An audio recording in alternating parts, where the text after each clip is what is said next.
mwaka twizihiza umuganura wa gatanu wa mbere w'ukwezi kwa munani.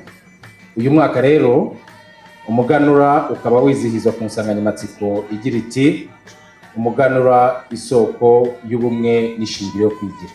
Turi kuganura ibyo twagezeho bigiye bitandukanye, harimo kwiyubakira irerero y'abaturage bacu bafite ubushobozi buke buciriritse, abana babo birirwaga mu ngo bigatuma n'ababyeyi babo batabasha kujya kwishakira imirimo, ariko uyu munsi dufite irerero ku buryo abana babo babasiga ku ishuri kandi bakabigisha indangagaciro za Kinyarwanda n'amashuri, bakiga ubumenyi butandukanye.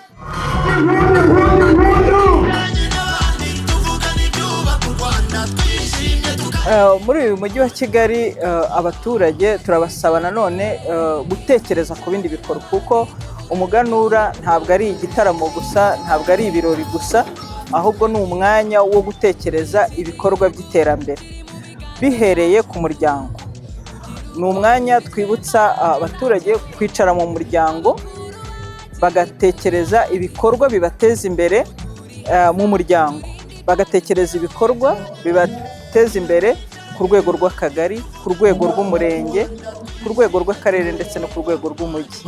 Rero tuributsa abaturage yuko umuganura uretse kugaragarizwa cyangwa se kwishimira ibyagezweho, ariko ari n'umwanya wo kwicara no gushyira muri gahunda ibikorwa bibateza imbere bizakorwa mu mwaka ukurikiyeho.